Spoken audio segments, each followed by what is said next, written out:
HZU. Got ourselves a reconditioned Stromberg Carby. We'll show you how to install one of these.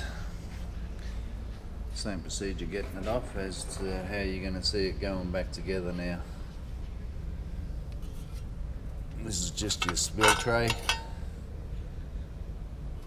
When fuel leaks out of the Carby, if it does flood, drips onto this, falls out, so it doesn't go straight onto the exhaust manifold, because that gets really hot.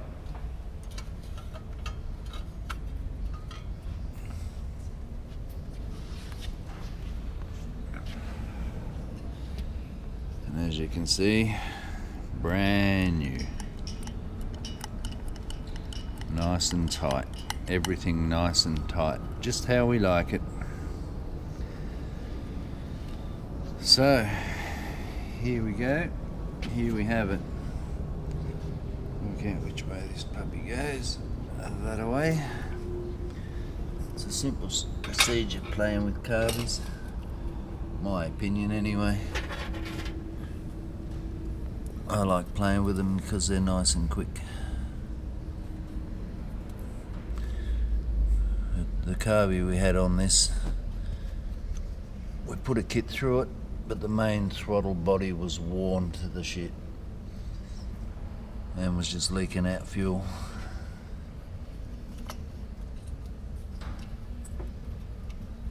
Good idea to put these nuts on just a little bit at a time. On the inside where I'm playing now, if you tighten the outside up, you can't tilt this back to actually get your nut on. It's a little bit tight in there.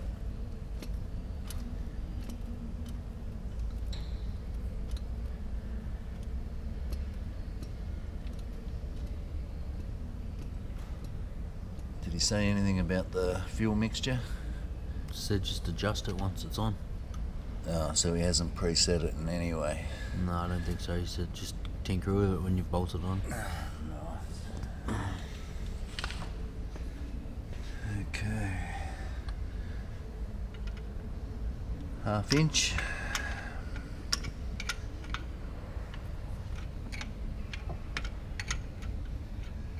And you don't over tighten anything on here.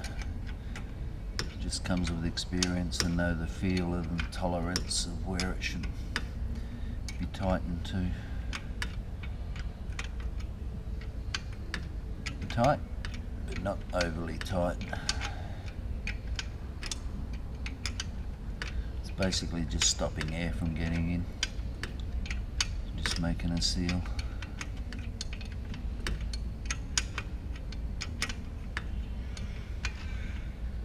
2 hours later.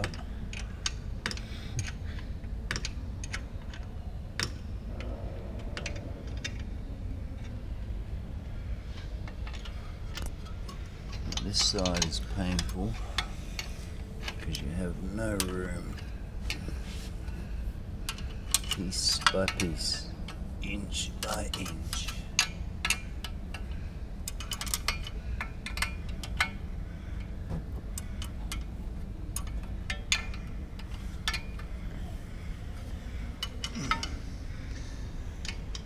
Okay.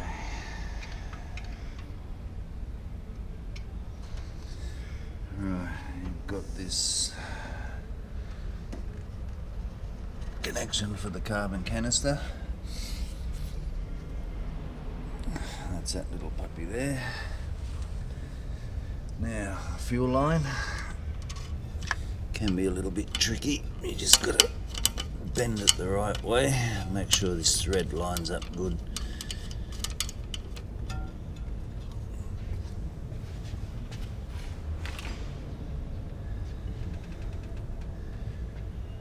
And you must hold this nut, make sure it's tight, hold this steady while you tighten this one up.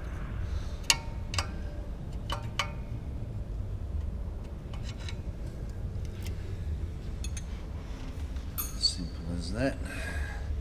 Put the accelerator on. He just snaps on there. He slides in there. Accelerator done. Choke.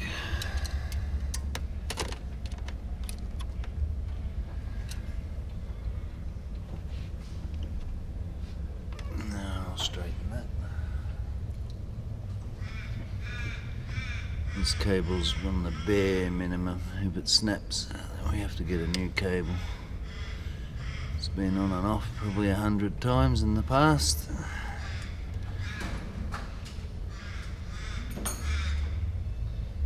And let's hope it doesn't snap this time. Was a good idea to put this in first. If you can get it in the hole. I need a bit of fur. Find the hole.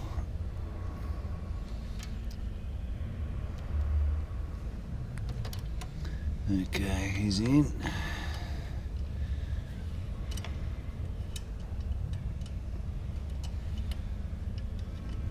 Takes a little bit of adjustment, this fella. Okay, so you pull this cable to make sure it's all the way in or out, whichever way you want to look at it.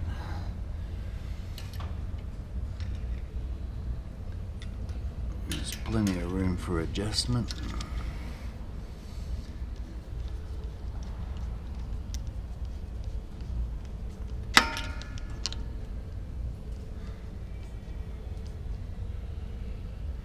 Tighten him up. Have a look at this setup. It's in the happy. That's got to be floating so that butterfly's straight up. Don't over tight this particular little thing, because it's only brass, and brass is only so strong. Just hold him, give him a bit of a nip. It's only the choke, so you don't have to go excessive. What else have we got here? That's him. Alright. It's going to take a few seconds to start because that Carby is fuelless. There's nothing inside. We'll see how we go.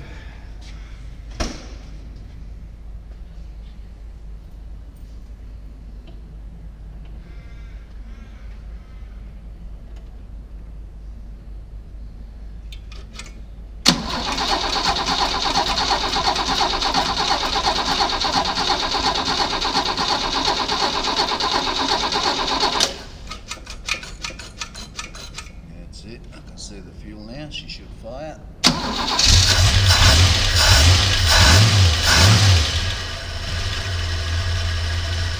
Lovely tell mama.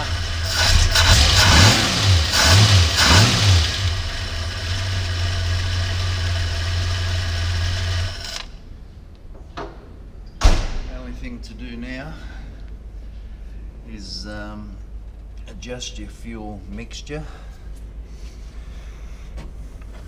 Put on the vacuum advance for your distributor. So the only thing to do now is do the mixture, but we'll do that once the camera's off, because you're not going to hear nothing or see nothing. And there you have it, as simple as that. Same procedure to take it off. But as you see, a good Carby, if the car's tuned, will start relatively straight away. I won't give it any fuel this time, I'll just turn the key. She should run straight away, even though the motor's stone motherless cold. Yeah, got all of that.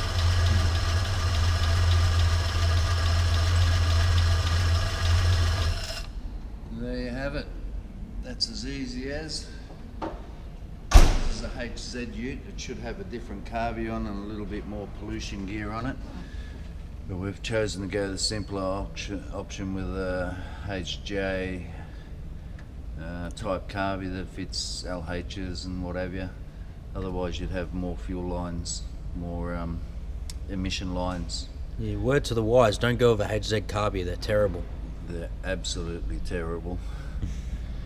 Probably if you still had one from GMH from 35 years ago, if you found one in a box, buy it. But other than that, I suppose the Rico one's just as good, but I like these old puppies. There's pretty much nothing to go wrong with them. And there you have it, other than putting the air filter back on. That's it. Hope you liked the video. There'll be more to come. I've been working on these old puppies for about 35, since I was 15 basically. I got the shits one day, I left work, hit the brakes were making noise. On my day off, it was the last day I was going on holidays. Hit the brakes, making a noise, pulled into a brake joint, told them fix it, I'm going on holidays tomorrow. They fixed it. My pay was $800 for that 4 weeks. Cost me $600 for brakes. So obviously I had $200 left, couldn't go on holidays. The mate that was living in the flats where I lived come down after a week and said, "What are you doing here? I thought you were going away." I says, "Well, it all went on the brakes, $600. So we had a look around. Obviously he knew about cars and I didn't. He says, "You idiot." Because that would have cost us about $130 to do it ourselves. Well, from that point I cracked the shits. So I grabbed a manual for these cars and read it 20 times until I understood everything. And from that point on I fix everything myself. The only things I don't like touching is exhausts and automatic transmissions. They're a little bit hairy-fairy for me. Hope you liked the video. Enjoy, guys.